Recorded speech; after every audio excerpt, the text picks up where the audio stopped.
Hello there, everybody. Welcome back to Circling Seattle Sports. It is the I don't know if the meetings have officially started. I think that's this week. I think we're just on the cusp of Major League Baseball's winter meetings. I am joined by our Mariners writer, one of two Mariners writers, but our main Mariners writer, Brittany Wisner. Did I get that right? Yeah, good enough. Okay, good. I didn't want to butcher that immediately as we start the show here.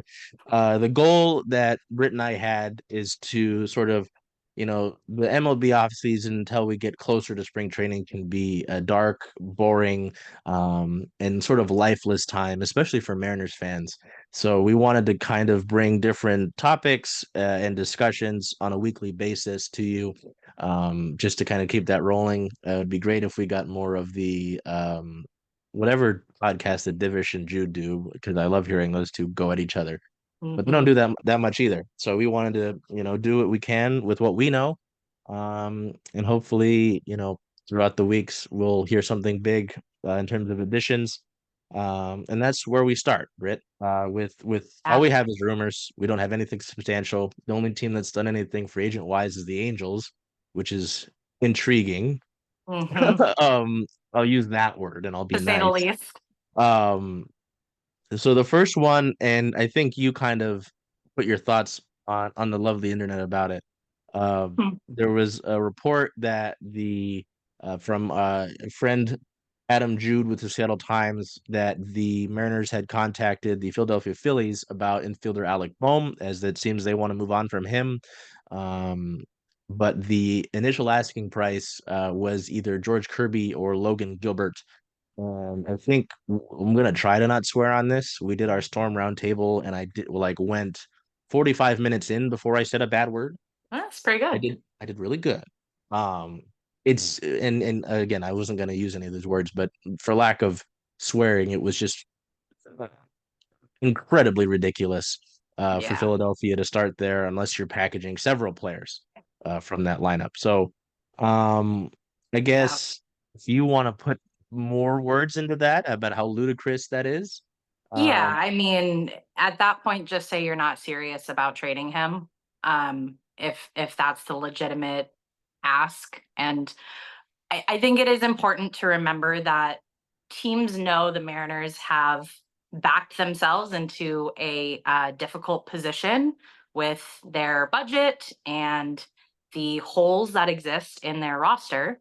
So it seems that teams maybe, and I don't know if this is going to be the trend, but judging by Philly, they feel comfortable with an outrageous ask. So I will be very curious to see if other teams follow suit.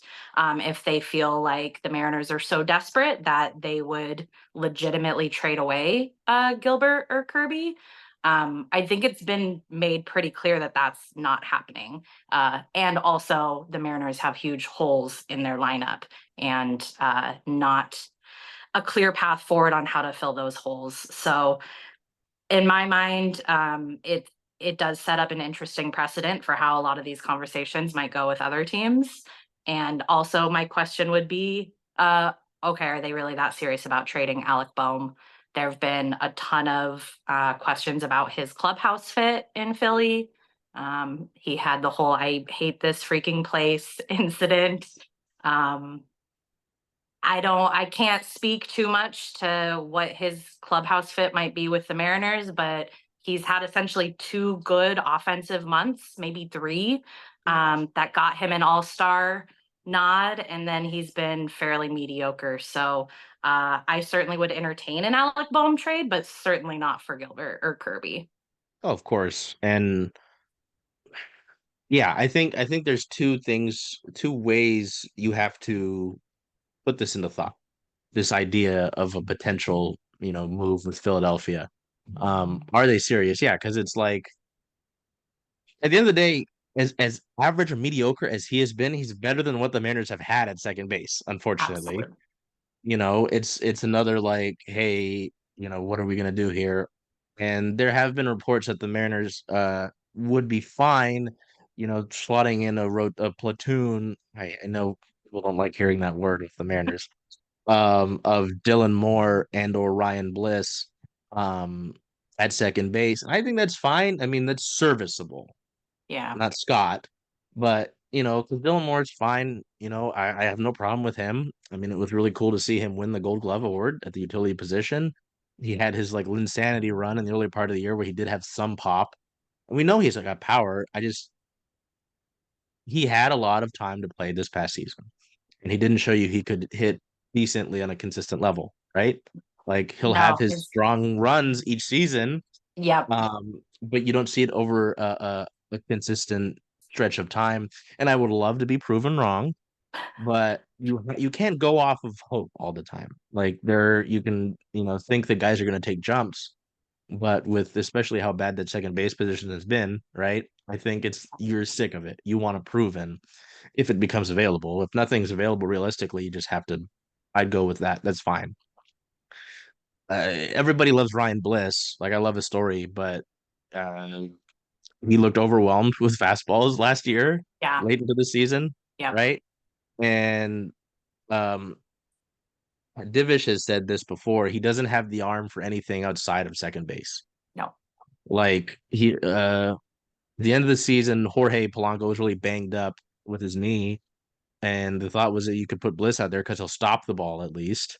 Um, but yeah, those two guys have trade offs. Dylan can't hit consistently. He can field. I mean, I'm not saying he's perfect, right? But he can field. We saw that with hardware. He just can't hit consistently. And well, maybe not trade offs because I say Bliss doesn't. He's not super great at either thing. So um, like again, that's the if they're realistic about it.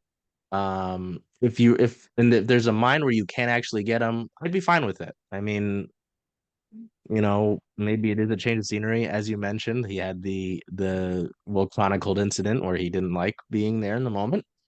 Um, he's not that old, I don't believe. Um, and again, change of scenery can do a lot for a player. I wouldn't touch I wouldn't touch the four starters that aren't Castillo. And we'll talk about Luis, but I mean, well, that's the other thing. Okay, if we're gonna do a Bohm trade, do they want prospects? They're obviously in a win now situation. What do you give them? I don't know. I mean, I know Philly Yeah. wants to add a starter, right? So Definitely. Yeah, definitely. And if we're having the prospect conversation, I don't think the Mariners are in any position to be hoarding prospects, so to speak. That absolutely cannot be an option. I think at this point, everyone has to be on the table, whether it is Harry Ford or Las Montes. I think those all have to be options to part with. This is it. Like this is your window closing if it hasn't already. So there shouldn't be anyone off limit. Just circling back to second base really quick. I know we were talking yeah. about Alec Bohm, who's a third baseman, but when we talk about Ryan Bliss and Dylan Moore and just the infield Oh in yeah. general, I do think that a name we're forgetting about is Leo Rivas. Yeah. And it seemed that Dan Wilson really liked Leo Rivas. There seemed to be some admiration there. I don't know if it's just because he won him his first game as a manager, but Yeah. I would be curious if Leo Rivas ends up playing a larger role on the 2025 Mariners than maybe we anticipated or have even talked about. I have hardly heard his Yeah. name mentioned at Mm-hmm. all. So that's one thing that's interesting to me to also think about. No, that's a good point. And that was something I was thinking about as well. Yeah, sorry, I got Alec Bohm. I got my second base discussion all mixed up. He could Um, probably play second too. I mean, Alex Bregman's talking about playing second too. So who knows? Yes, yeah. Um, but yeah, no, Leo was really fun to cover. He was a really nice guy. He would always say hi to the media when he would come into the clubhouse. And I mean, he was well serviceable. I'm not saying we're just gonna put a clump of these infielders that the Mariners have collected into the serviceable tab. This is what they are. It Yeah, I is. think I think that's a good thing that you bring up because there has been the Dylan Moore and Ryan Bliss discussion, but Rivas finished the year in Seattle. He didn't get sent back down, Yeah. you know. So yeah, I mean, I'd put him in there. I mean, he was a pesky guy. He wasn't quite Jose Caballero, but he was kind of is a little bit like that in some regards, So I would throw him in that second base discussion. But yeah, I mean, with Bohm, like you said, the prospects, you you've got enough, and all essentially all except for Laz, I think, and a few others who are lower down on the rankings, but you're all like top guys are all infield prospects. So you can get rid of a few of them and be fine. I mean, if you move Cole Young, yeah, you've got other guys in there. Um, I know people have talked about Cole Young. I just don't think he's ready yet. And I think everyone else is kind of the other reports have said he's not going to be ready until Yeah. maybe late in this year. But yeah, like you said, well, then in pitching, if we go back to Philly and pitching, do they want Emerson Hancock? I don't think so. I mean, I'd ship him out if they want him, but I just don't think Jerry can sweet talk that much, you know. No. So yeah, I No, think, I think you'd have to make them bite with some prospects. And I don't know if they would. and yeah, so it's that one. Like I would, like you said, I'd certainly take it, but I don't see a clear path to that in realistic forms. This one of the three that we're going to talk about, I think, is the most realistic of something happening in Chicago with the Cubs. Mhm. I feel like we've heard about Nico Horner's name a lot over the last few years. Ian Happ's another guy, but they don't really need outfield anymore. It seems again, I don't anything can happen with this team. Um, and Cody Bellinger have both been names that have been floated around the Mariners.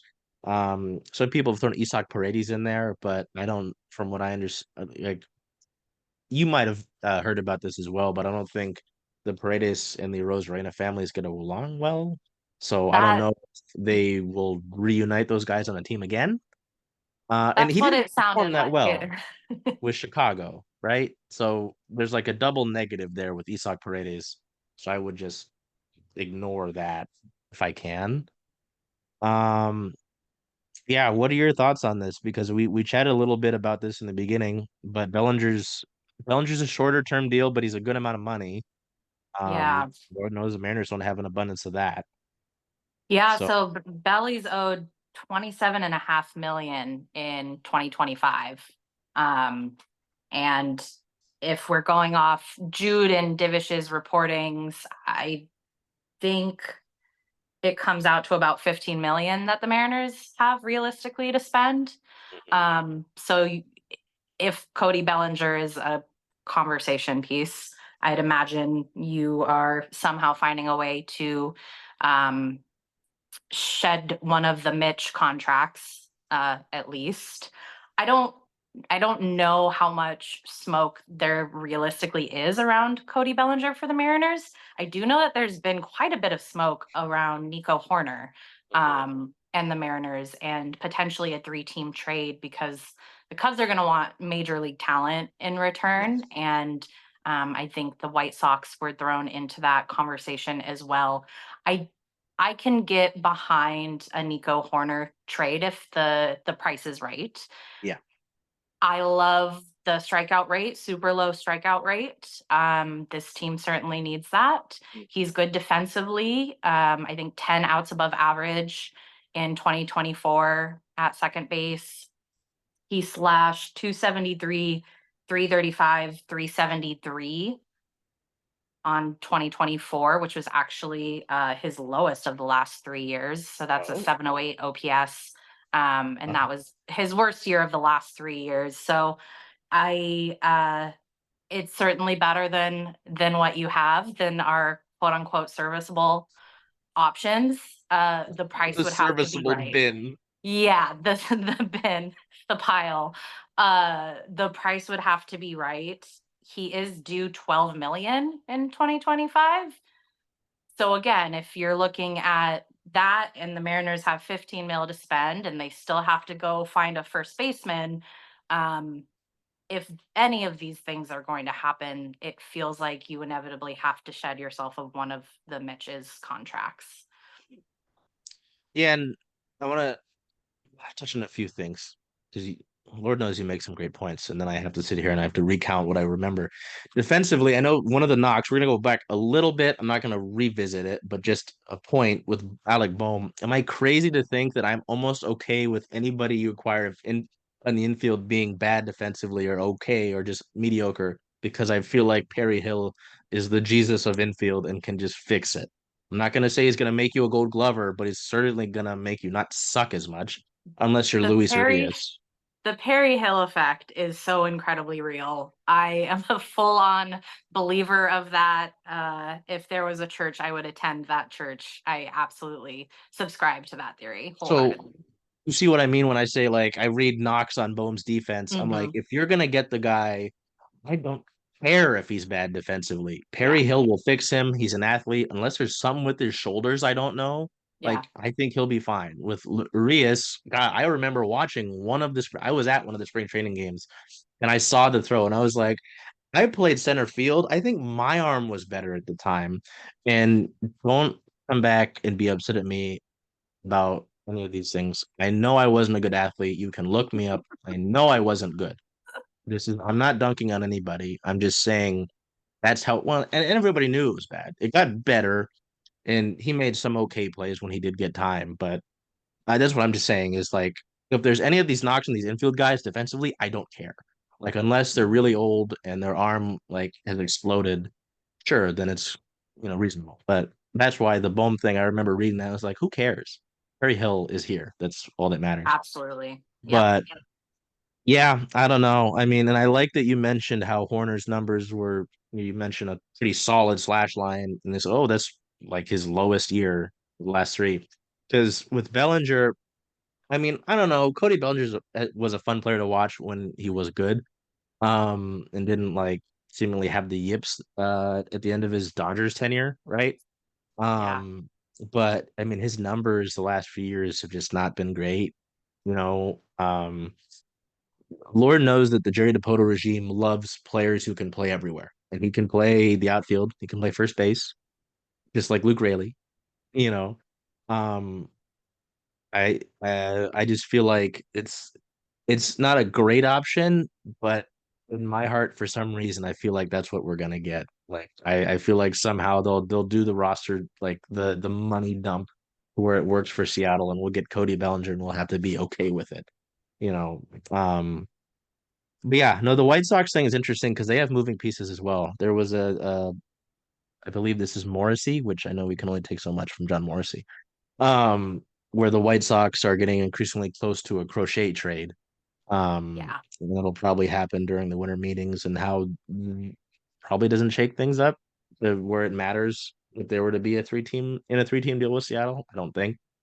The only thing I would imagine that being interesting is um, if they trade Crochet to a team that the Mariners might want to swap a Castillo to. The reporting here says it's that the Yankees, God forbid, um, are believed to be in Crochet. The Red Sox are, so that involves our next topic.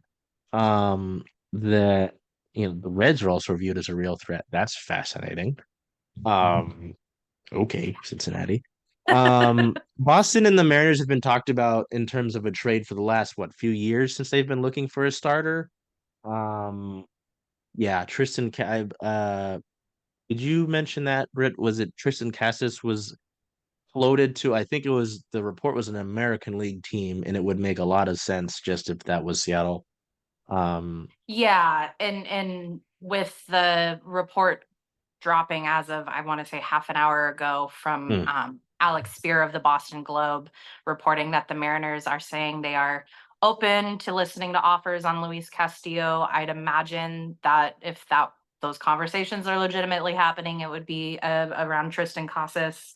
Um, I can see the vision. I don't know what kind of clubhouse fit Tristan Casas would be. But beggars certainly can't be choosers when you're in the yeah, Mariners position. I know it's kind of fascinating, and I was thinking about this when we were talking about the prospects, like.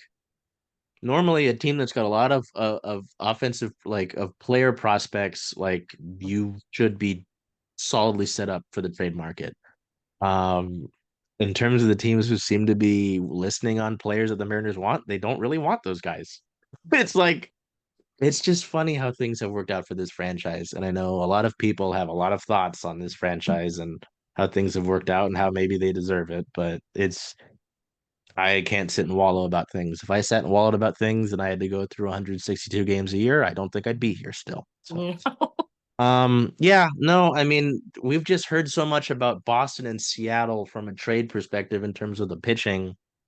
Um, I think what I want to focus on is of those five guys, because I'm not including Emerson, um, Castillo makes the most sense to trade. I mean, he's got a decent contract, right, that he signed when he came here. And in terms of what the Mariners are, it's uh, for lack of a nicer word, is poor. You want young and you want controllable, right?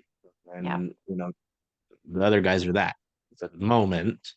Um, I know he's been floated to Boston. Yeah, Cassis again, like you said, beggars can't be choosers. So if that's what it is, so be it. Um, there have been some smoke about Castillo to the Mets. I just don't know what that return looks like Yeah. because I've seen Brett Beatty, and Brett Beatty could be fun if he works. It's the picture of the of the old music machine. It's like it could be fun to fix. I don't, because I don't, he was around what in the Mets disaster season of 22, right? He was kind of there in 23, but not really. Mark Vientos really showed out there at third base for them. Um, who do the Mariners get? And it's Yeah. And I don't from mean New to knock York. Tristan Casas either. He certainly would be a fine piece. Just when you're looking at the free agent market for starting pitchers right now and imagining what the return could possibly be for Luis Castillo, I just can't help but dream bigger. I don't know Sure. what that trade partner would look like, but when you have, and God bless him, love him forever and always, Mariner legend Matthew Boyd Mm, getting 30 yeah. million, Yeah. I feel if we're talking Luis Castillo trade, you got to dream a little bit bigger. Yeah, that's why I just shut anything with the Mets out in that regard because what in terms of their firepower, you look at the top guys, they're not no one in the world would trade Francisco Lindor. Uh, Pete Alonso's a free agent. They're not going to move Mark Vientos. He's young and he's good. Uh, I don't know, and I just ignore outfield because you don't need outfield. And if Yeah. you bring in a guy from there to play DH, you're paying too much money to DH position, right? So yeah, Which I they're don't know. arguably already doing. Yeah, no, yeah. So it just the Mets. I just kind of ignore that. Yeah. Boston makes sense, and it's unfortunate. I don't know what they throw in, and I don't at this point we don't really know any. If we were to talk about other teams, then it's just speculation because there's just nothing there. Then we're playing, create a trade in a video game, and it's just not what that is. I keep looking because I don't know if we're gonna get a passing bomb. Rick tried to curse us before this and say that, but we'll see. Um, I've been refreshing every few minutes just to make sure we I don't miss should. anything. 'Cause you never know. You never know with Jerry when he'll do something. Was Garver Christmas Eve? It was Yes. something. Yeah. Yep. Yeah. You never know. So you're gonna be on your toes. And I think the last thing I want to wrap up on for trades is we'll keep with the Castillo vibe and the pitching vibe is uh I don't know if anyone else has put it out, but Jude and Divish have said from the Seattle Times that the Mariners do intend to put out at least a pitch to Roki Sasaki, which is something because then there is a clear like an idea that you Sure. could bring Sasaki in and then you move Castillo off, but then it just goes to what we were just talking about: who's going to take him and what are you willing to essentially settle for, right? Um, unless there is someone else who's lurking in the shadows. It's like, yes, I have this Mariners like dream scenario where I've got bats that you want that are at the MLB level, and we want a starter. Like, Unfortunately, the market is not set up in the Mariners' favor this year, no, with especially given Hollander the and corner they've put themselves yep, into. I also think the Mariners would be very comfortable going in if they did trade Castillo with Emerson Hancock as their number yeah, five starter. Running him out every 5 days is not the worst thing as your number five starter. And I think there's legitimate conversation around Logan Evans as well, and Yeah, potentially him being ready maybe halfway through this upcoming year.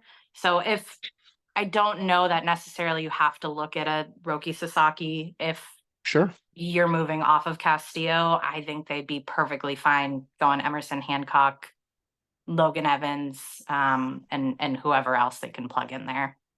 Oh yeah, no, and I think a lot of it is my brain just gets so used to guys who give you the swing and miss, who can fan Yeah. guys. And Hmm. obviously Emerson Hancock is not that guy, and that's fine though, especially when you've got such a good defensive unit the Mariners can play. And like you said, I mean, I think and it's been written and documented and said time and time again. The Mariners rotation is just so great that you know, you bring in a guy who's maybe not quite on that level, and you're like, wait a minute, this isn't what I've been watching when that's a five starter, you know. So yeah, Absolutely. no, that's another thing. That's another scenario where, you know, if it means that we're gonna realistically get better offensively, then yeah, I don't think that would be the end of the world. That's not something where I'm gonna text you and be like, what the, you know, I think that's a fine scenario as long as you are getting a proven bat, right? Definitely. Yeah, So definitely. yeah, that's what we've got in terms of rumors in that sort of regard. You know, it's just we've got a lot to play with in that regard, obviously. In the impromptu media session that Jerry DePoto had at the end of the year with us, excuse me, during that Oakland series. I'm going to keep calling them Oakland. So the trading from the rotation was plan Z, but like you said, with the market really playing it all into the Mariners' favor, you probably have to go all the way to plan Z. So, anything that you want to leave with in that regard that we didn't touch on in terms of rumors and potential trades before we move on? No, I guess do we touch on Carlos and JT leading into that? So let's go to those folks. Yeah, I mean, so what I initially wanted to talk with Britt about was picking either Carlos Santana or Justin Turner because, as we've mentioned, the Mariners have little allowance. They're like what my wallet looks like right now, which is empty. Um, and you know, Carlos Santana is a free agent. He just came off of a good year with the Twins team that really cratered at the end of the season, which is pretty wild. I really thought they were going to be a solid, or at least when they were beating the Mariners during the regular season. You know, they looked like a team that was going to be solid, and then they didn't. Carlos Santana, I kind of surprisingly at his age, you know, I don't mean to be ageist, but wins a Gold Glove. Um, had a pretty good year. We know he was really well loved here in Seattle. He's, I think the words were best friends with Julio Rodriguez. And was obviously a big mentor for him. He had some great memories here in Seattle, particularly against the Blue Jays in different games, which was amazing. Um, you know, I think, and everybody wanted him to come back, right? I don't think any part of the fan base was just like, we don't need this guy. I think everybody saw that whether it's the clubhouse or like actually producing when he did get in the game, and said, no, we're good without that. And that's what you know, Justin Turner was directly viewed as when he was acquired by the Mariners. You know, uh Britt's always tuned into the Mariner game. So when I say this, I'm like referencing it's because I remember these conversations that we had when Cal Raleigh and Luke Rayleigh were asked after games, like when we kind of figured that the Mariners were going to be out of it, and we all knew that JT is a free agent. Do they want him back? Um, and then people talked at length. Those two specifically, I think those guys kind of carry more weight with their words as opposed to some guys. Um, about wanting him back. Justin Turner said he wanted to be back if the situation was right, right? He and his wife still seem to be here in Seattle, at least from social media. Yeah, up Um, until a couple weeks ago, I think they were hanging out. okay. And it just kind of seems like with the money that you've got, and I don't know if it would have made sense even if you had more money to pay both, um, one or the other. And Yeah, I had a crazy thought, but I want to get your thoughts on this first. If I'm putting you in a room and you have two buttons to press, which are you pitching Santana or Turner? If I have to push a button, it's probably Santana. Mm, I don't think you can go wrong either way. The reasoning that the organization is communicated for wanting one or the other is clubhouse leadership, which I think is incredibly important. Unfortunately, we have no way of measuring that. There's no yeah. leadership stat on Baseball Savant, and it very frequently gets overlooked. I think this organization overlooked that in 2023 when they had the opportunity to bring Santana back. Better late than never, I guess, to be taking a look at that. So I think if that is truly the reasoning, I don't know that you can go wrong. Santana is better defensively. You can probably play him at first more often. I think he's a little more durable. I also recognize his relationship with Julio, I think matters. I think we saw in the end of the year last year with Edgar coming in and having a good connection with Julio and having good communication, how important that was and how much it elevated Julio's game. Again, not something you can measure, but I think that's important. I also think JT brings that to the table as well. And I think it's noteworthy that both Cal and Luke Rayleigh came to the mic on several occasions actually and said, this is our guy and we want him back. I think that's noteworthy as well. So I think one or the other is going to be great. You'll get a little more, I think, length and defense out of Carlos Santana. Yeah, sorry. You'll notice I like reached across. I went to the second laptop here to look at just how many games that Carlos played at first base because I don't really pay too much attention with the Mm-hmm. Twins, right? I did not realize. So Carlos Santana is logged by Baseball Reference is playing 146 games at first base last year. That's I said I Incredible. wouldn't swear. That's remarkable. Yeah, it is. I did not at all think it was that many. And hey, I mean, if the Mariners need a backup catcher, he used to. No, I'm kidding. I'm kidding. I'm kidding. Jerry. Um, yeah, you've got. Oh God, I forgot. JT played third. Well, he's listed as playing third once. Did I? I don't remember that. For the Dodgers, right? No, this one says C. One game. Mm. Weird. Must have been a maybe a pinch hitting situation. That or yeah, oh yeah, that would make sense. Yeah, no, I agree with you. You hit all the right points that I was thinking of. You look at obviously he won the Gold Glove. Um, I don't have any problem with JT there, but I mean, Gold Glove to not Gold Glove. I mean, he'll take that. Um, when you've got a guy like Julio, who, there's talk about keeping a superstar happy in any league, right? That is a big aspect. I've got photos from that season of either guy because they both did it where, the big sort of leap celebration like that obviously meant a lot to him and Mm. Julio will have his rough stretches. I'm sure it's a lot nicer to have someone who can relate to you more than and I'm half white, so give me a break. Just some other white guy who hasn't been through the different struggles that you haven't, like Yeah. you said with Edgar, and we'll talk about coaching staff. Yeah, it just makes more sense in that regard if you're like doing the pros and cons list. Well, maybe not cons, but who has more pros.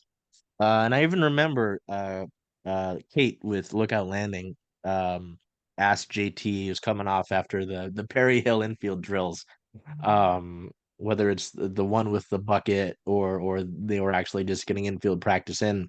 Mm. Kate asked, she was like, "Do you ever think you'd play this much first base in a season?" He's like, "No, but I love it." And I'm sure being around Perry Hill helped. But yeah, I mean, you've got a guy who did just play 146 games at first.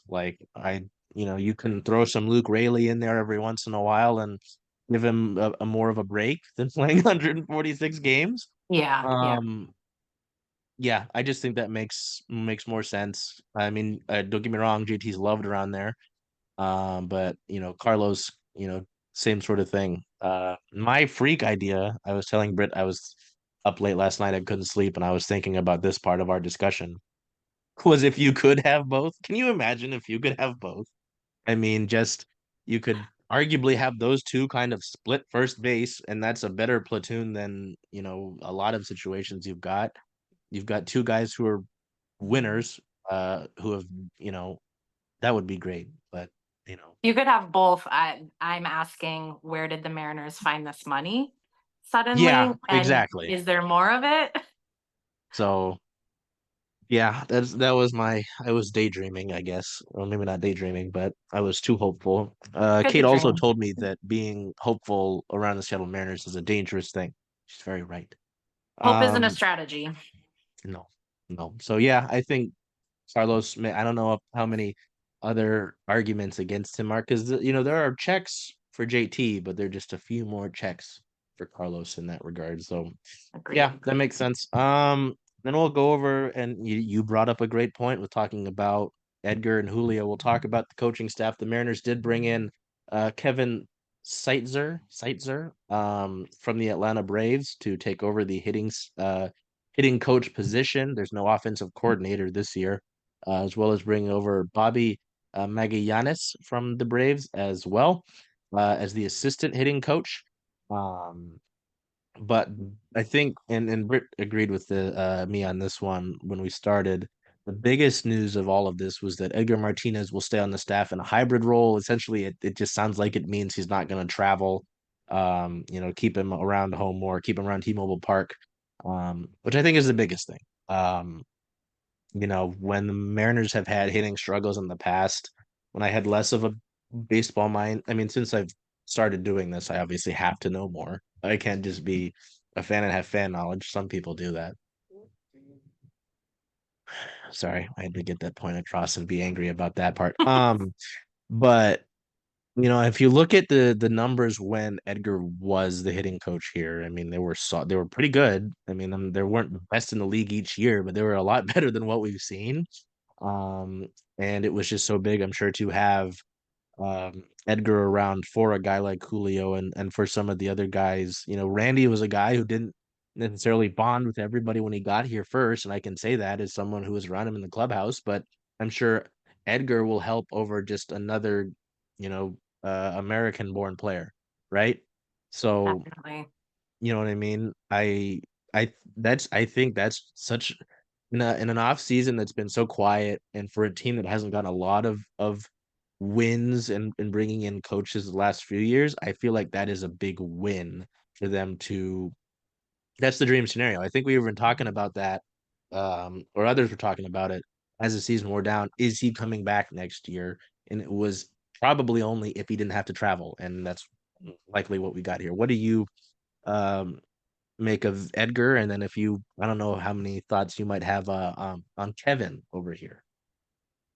My thoughts on Kevin are little to none. Oh, I am of the mind that hitting coaches don't matter as much as fans sometimes think they do. I think the Mariners pretty evidently needed to shake up their overall offensive approach and philosophy that they preached. I think Edgar brought that around, and I think he communicated it perhaps in a better way than had been communicated. I think that was seen, the difference was seen, and perhaps that the Mariners are taking a little bit of a different approach now, towards, their offensive control the zone.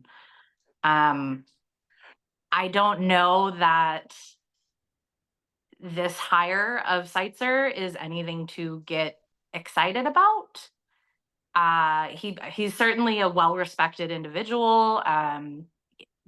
The Braves last year had a poor offensive year. They yeah. were also really, really hurt. Yeah. And I think it was just they decided to part ways. It was time. It happens.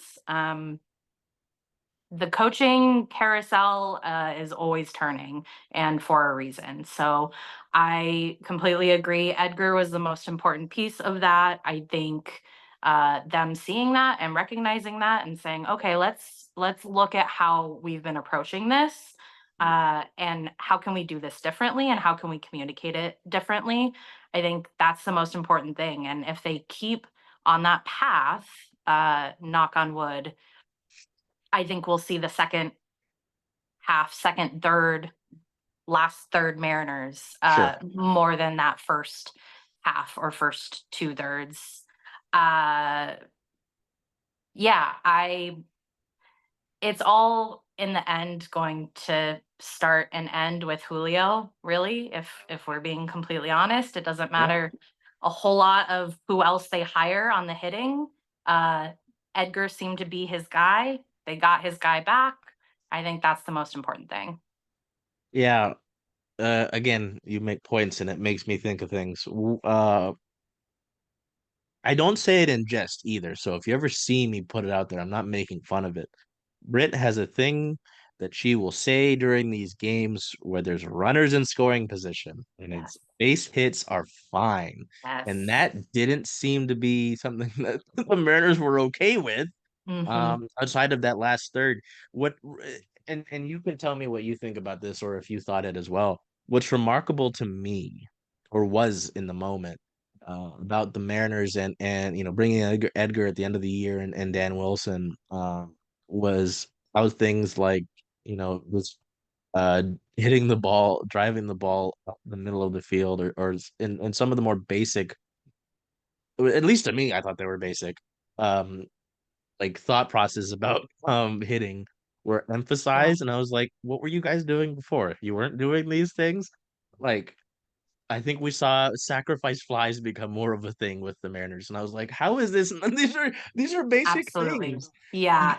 you get what I'm saying? I feel like there was so much Absolutely. that was Edgar slowing things down and being like, you Hmm. do not need to hit the ball into Lumen Field. Like we can be fine here. And Julio, I think, I'm sure if I look at, I have a subscription to like the stat head or whatever, but we can look at Julio's like sack fly numbers. I'm sure it goes way up at the end of the year It did. because Yeah. as someone who I love the scoring, I used to make fun of my friend for doing it, and now I score as many as I can. I didn't write that many sack flies at I did all, not either. right? So, you know, I just thought that was remarkable at the end of the season where whether it was from the players or talking to Dan pregame or postgame, how basic thought processes of hitting were things that seemed to work.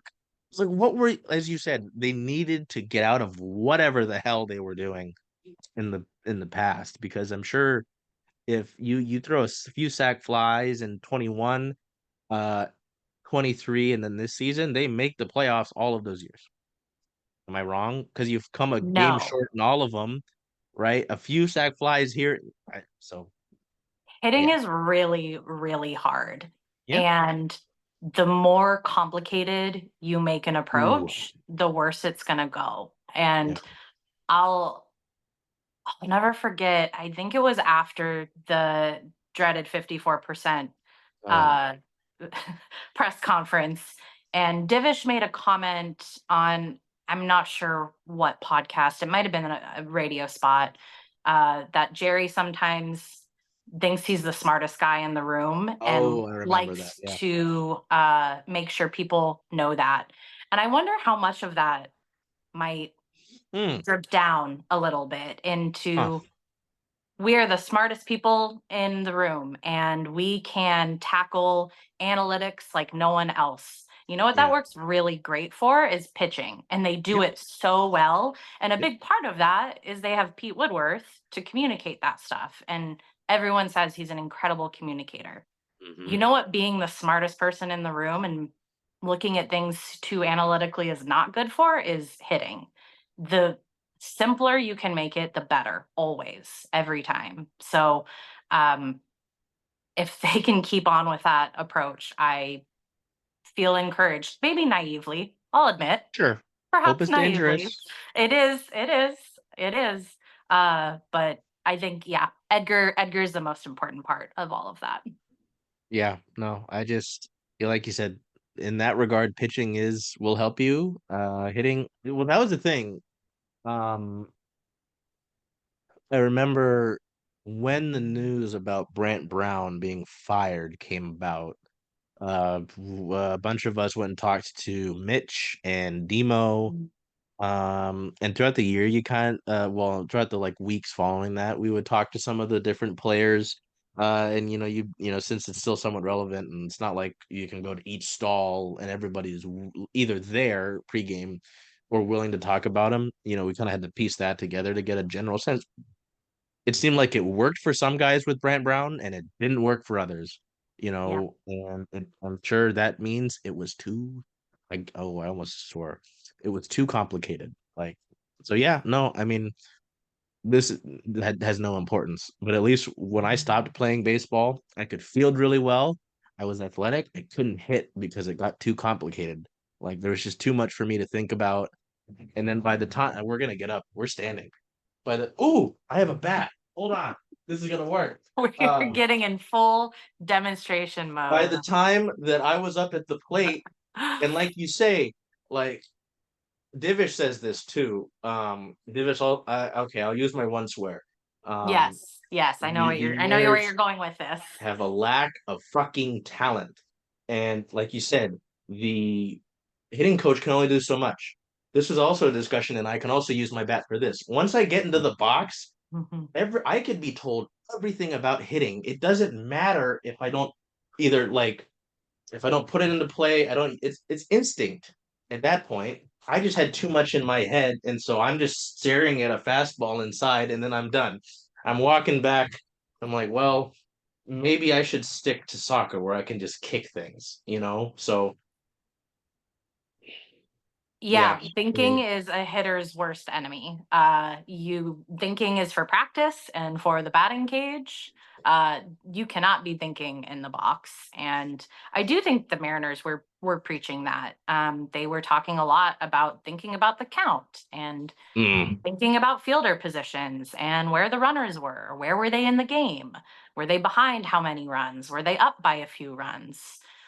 That's all fine and great, and I think that's great for pregame and between innings. If that's going with you into the box, it's an issue. yep, yep. There were just too many times where it seemed like they were like, oh, why did he stare at that pitch? He probably was too in his head and he was thinking something else was coming. Yep, Right. looking So fastball and you get a changeup. you It get dicked by a happens. slider, Yep. So yeah, no, I mean, I keep looking over. We did get not really a bomb. Michael Conforto has signed a 1 year, $17 million deal with the Dodgers. Who cares? Okay. Um, so I don't know. I think they're fully out on Soto. I think that's been obvious. They're also supposedly close to getting Teoscar back. Um, Hmm. But oh yeah, I was going to talk a little bit about Seitzer. Yeah, no, I mean Atlanta struggled, and to your point, they were banged up um over the course of the year. If we're looking at his resume, as these lovely press releases do, I mean the Mariners PR staff do a great job. I'm not giving them any crap. I've got a lovely note from Alex Mayer right over there, actually. Um, He's the best. oh, Alex is great. Sometimes I see him like our stuff in the off season. I'm like, oh, I'm being perceived. Oh God. My one of my proudest moments of this last season was writing the Kirby the video game's birthday stat for him, and he used it and he credited us. And I was like, That's yes. awesome. What was interesting to me is you have this struggle of 2024 for the Braves offense, and they part ways obviously. Seitzer was named Baseball America's Coach of the Year in 2023 for helping the Atlanta offense to a MLB record tying 307 home runs, an MLB record 501 slug. Um, but I mean, obviously, when you've got an Acuna and a Matt Olson, and Oh my gosh. we could go down the list, Generational talents. right? Yeah, money machine works there. Um, yeah, I don't know. I mean, there's not too much. I know, I believe it's Carson Vitale's gone. I think it was Yes. your field coordinator. So Lewis Boyd takes that spot. Seventh year in the organization, had previously where was he earlier? Oh, he'd make his way throughout the organization. Eric Young. I mean, do you want to talk about all about Manny Acta and his great sends from third base? Because now we've got Eric Young Jr. moving up to first base. Third year as a major league coach, six in coaching and player development. He's also responsible, also responsible for base running. Eric Young Jr. was with the ball club around the time, I think around when Bliss and Rivas were around. 'Cause Kate, we saw him around, and we were like, "Who is this guy? Why is he here? Is a coach leaving?" Hmm. Um, and so it kind of made sense to me when he got. It was towards the end of the year. I remember that, and it might have been um that they were thinking about this move that they've done where Manny Acta, I believe, is the bench coach now. I have it here. Yeah. Um, and Christopher Negron is over at third. Um, I know a lot of the coaching stuff was in motion already because I had oh, I don't know if I should say that part. I was told that Dan Wilson was at the ballpark several days before Service was fired after the Dodgers series. So it seemed like things were in motion and Yeah. they were gearing up for it. So it seemed like this might have already been Eric Young Jr. thing in place. So yeah, Eric Young takes over at first base. Um, I think did I skip past it? I think I did. Manny Acta returns. Yeah, bench coach. He held that position. Oh, in 2018 and 2019. I don't know. Do you have any thoughts on the moving around of those? I mean, I know some people had thoughts about Manny Sens, but Not really. As someone who has coached plenty of third base, I am in no position to judge. I understand. I have questioned some as well at times. And there have been other times that he has sent a guy and I'm yelling at my TV and it works out. That's baseball, right? I the most important thing in my mind is Pete Woodworth and Perry Hill returning. yep, I think that is really important. I'll give Chris Negron a shout out as well. He's reports are saying he's been pursued yes, pretty heavily for coaching positions, manager positions, which from everything we've heard makes a lot of sense. The guys really like him. He connects really well. He's a good communicator. So I'm happy to see Chris Negron back as well, even if it's on the third base side. I do think that that's a win. Mm, Ultimately, as long as Perry and Woody are there, though, the rest doesn't matter too much in my mind. yeah. And I know that it was interesting in the chaos that was Service is fired because that was Mhm. a day Britt likes to encourage me to take days off. I don't do that. Self care That is was a day off. important. And then Scott got fired and it was no longer a day off. And that was a discussion that I know I talked to Divish about. I was like, do you think that, he's going to be able to keep Dan Wilson? Obviously, Dan's liked to run the organization. I mean, we had seen him in the press box because he was working with Root. The banter that he and Aaron would have during his pregame presser since he Oh, became a good. manager was fun. I wish I could record those, but I don't know if either of them want that. Um, was are you going to keep essentially like you're saying the two, big fish of this coaching staff in Perry and Pete, and it seems to be like I don't think there's any issue in doing that. Yeah. Um, yeah, I don't know. There's not too much to write home about because then we're getting super nerdy about the other coaches. Um, but yeah, no, like you said, the hitting coach, you can only do so much. Um, so in that regard, I mean, it's fine until, we get into the season and then maybe it's not. That might be more of the player aspect than the law. As I said, I'm not going to say it again because I don't want to add too many of those in there. That should wrap up this first edition of this. I don't know. We'll come up with a name. We'll figure it Yeah. out. Okay. But yeah, I mean, we started at a time where we might actually get some stuff Mariners related, and since the winter meetings happen, Jerry and Justin have a lot to do in terms Hmm. of how they're gonna, hopefully upgrade this offense. Um, and we'll see if it means any of their arms go. but I mean, I'm sure we'll have a lot of rumors at least to speak about, if not like substantial reports and actual things taking place. And I've got a few different ideas we can talk about. Like, you talk about this offense struggling and how the Mariners are adding every infield spot except for shortstop. Is a JP Crawford bounce back coming back, or is the 2023 season that he had an outlier and he's just not that good offensively? Other things that we'll talk about, I'm sure. So until we see you next time, take care of yourselves, be well. I hope passing bombs soon, and do whatever you Please, can to make I need to today. get the soda news out of my system. Well, I hate that we say that at the end, because that probably gets everything else going, right? Exactly. So Yep. Fingers get the crossed. big fish out of the way, knock the domino. Yeah, till we see you again, take care of yourselves and do whatever you can to make today a great day. Hey, Charles. Hey, Jen. Hey, how about those M's? Oh, I'm excited. I know. Where are you going to watch all those away games, though? Away games. Huh. I was thinking of coming here since, after all, Rough and Tumble is the home of Circling Seattle Sports. I love that idea. Hope to see y'all here.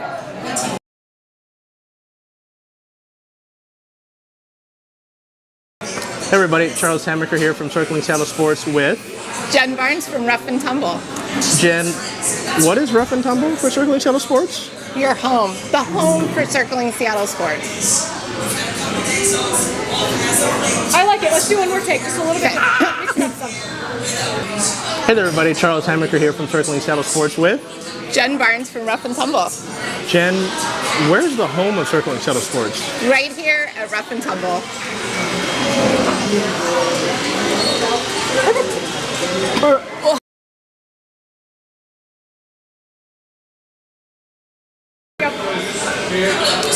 Hi, Charles Hamaker here from Circling Seattle Sports with Jen Barnes from Rough and Tumble. Glad to join you here from Rough and Tumble, home of Circling Seattle Sports. I love Okay. Up that out, Chuck. Okay, I'm ready. Hello, everybody. Charles Hamaker here from Circling Seattle Sports with Jen Barnes from Rough and Tumble. Start over. I forgot what I was saying. I think you waved in the first one. We did at the end. Oh, at the end. Okay, that's the one. Okay, cool. You just couldn't see our hands. And now it looks like you're holding your hands, so that's kind of weird. Here's good. Yeah. Yeah, you actually have a little room to come this way, too. Okay. Just no further than that. Yes, Lieutenant Dan. And go. Oh, I think this time I'll ask you, what's the home? Where? Yeah, say, where's the home of Circling Seattle Sports? Okay. And I'll be like, right here at Rough and Tumble. Hand good? Yeah. Yeah, your other hand, put your fingers together just a little bit more. Not like that. There you go. It was just like... Oh, you got me? Okay, I'm still recording, so go ahead. Okay. Start when you're ready.